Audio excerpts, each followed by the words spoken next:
по-деловому уже в эфире Бизнес ФМ.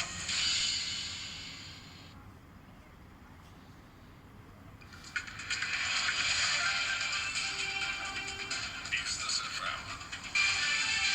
Первое деловое радио. Главные темы. В Москве 15:44, в студии Татьяна Калина. Здравствуйте. Суд отказал в аресте телережиссера Дмитрия Васильева по делу о массовых беспорядках в Москве 27 июля. Сейчас он в реанимации в крайне тяжелом состоянии. У Васильева диабет в тяжелой форме. Взять с собой в СИЗО инсулин ему не разрешили.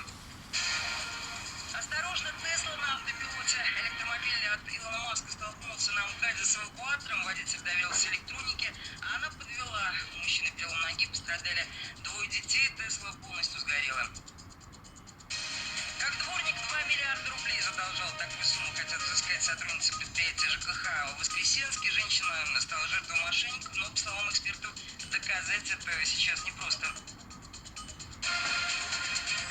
Если не в Грузию, то в Армению. В этом году Армения приняла на 13% больше гостей из России, чем в прошлом. Впрочем, статистика приблизительная, сезон отпусков еще не закрыт. Эти и другие темы в дальнейшем эфире Бизнес ФМ прямо сейчас, некоторым итогом недели.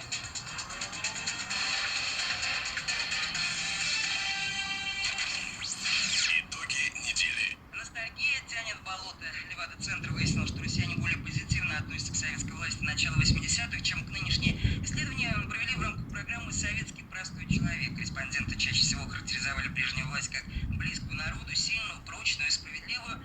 Какой, кроме самого очевидного, вывода можно сделать из этого вопроса? Комментарии Георгия Буфта. Ностальгия по советскому прошлому пребывает с нами практически все время после распада СССР. При этом более образованная часть общества со значительно более высоким достатком жителей Москвы и крупных городов делают акцент на критику действующей власти, тогда как менее обеспеченные, менее образованные и преимущественно жители села идеализируют советское прошлое. В этой идеализации очень много мифологии. Молодые поколения не помнят или не знают по собственному опыту, что такое был советский тотальный дефицит и пустые прилавки. Глядя в смартфоны и сидя в соцсетях, они не могут почерпнуть оттуда всю... Факты от Сантем. Исследователи из Университета Северной Каролины обнаружили, что объятие и поглаживание домашних питомцев в течение 20 секунд запускают выработку окситоцина, гормона счастья, и уменьшают риск сердечно-сосудистых заболеваний. Узнай факты о своем сердце. Консультации кардиолога и ЭКГ всего за 1300 рублей. Сеть семейных поликлиник Сантем. Ерыгинская набережная 29 и Чернышевского 120. Телефон 280 33 03. Имеются противопоказания, необходима консультация специалиста. Самые быстрые новости на Бизнес ФМ. Каждые 15 минут. Бизнес ФМ. Реальная информация в реальном времени.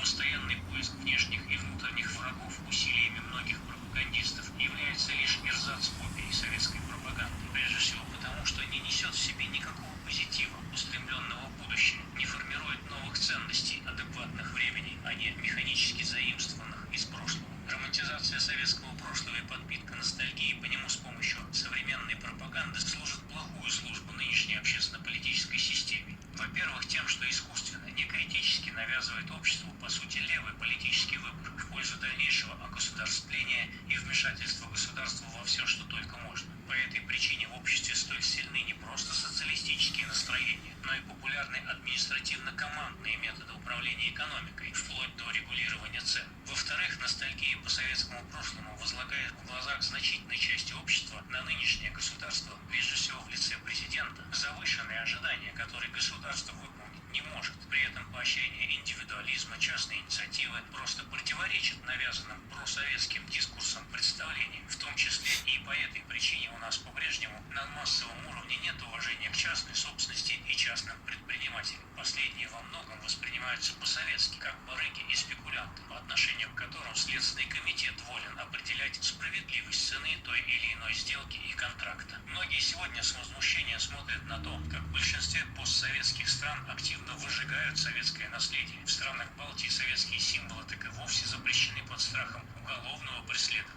Этот радикальный подход, конечно, отдает сильным не столько антисоветским, сколько антироссийским подтекстам. Однако дать объективную оценку советскому прошлому, а главное перестать оглядываться на него и смотреть как чуть ли не на пик развития российской цивилизации, нам давно уже пора. Иначе мы никуда вперед так и не двинемся. Так и будем ностальгировать в историческом болоте на обочине мирового прогресса. Это был комментарий Георгия Буфта. Работать в такси только с российскими правами. Итоги недели. Такое требование может войти в новый закон, регулирующий этот вид бизнеса. Проект документа сейчас обсуждает в Думе. Более того, среди предложений депутатов вообще разрешить работу в такси гражданам России. Что об этом думают сами водители и руководители служб такси? Наталья Шашина подробнее. Сейчас работать в такси можно, например, с водительскими правами, выданными в Белоруссии и Киргизии, где русский язык закреплен в качестве официального. На практике за рулем можно увидеть весь спектр соседних республик. И вопрос в том числе в безопасности езды. Не зря есть жаргонное выражение «шахид такси». Мнение таксиста Самвела. Сейчас такси очень много, естественно, тарифы очень много азиатов, очень много ребят с Белоруссии, если работают с своими правами. Если не попали до праздника, соответственно, не несут они тарифы и уехали домой. Будут искать. Были случаи, пассажиры водила рассказывали, такие случаи были, да. Но можно спрогнозировать, что произойдет, если за рулем останутся только водители с российскими правами. Машин станет ощутимо меньше, а цены взлетят. Смоделировать, как это может быть, попробовал финансовый директор такси-командир Роман Кондрашкин. Допустим, этот закон принимает, гипотетически рассуждаем. За рулем могут сидеть только ИПшники, количество доступных автомобилей выборов станет в 30 раз меньше, допустим. Вы как пассажир будете вызывать машину и увидите стоимость поездки непривычного 200 рублей и время подачи времени, то увидите 800 рублей время подачи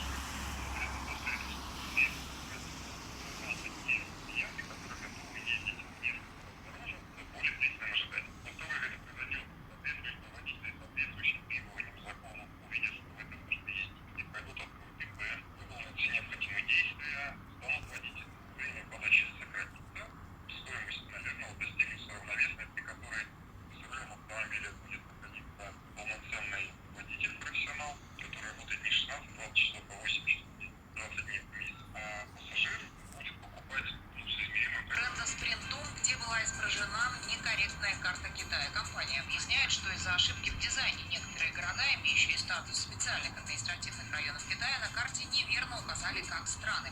Речь идет о Гонконге и Макао. Изображение футболок с неправильными картами ранее опубликовали пользователи в соцсетях. В заявлении Versace уточняется, что футболки уже изъяли из продажи и уничтожили.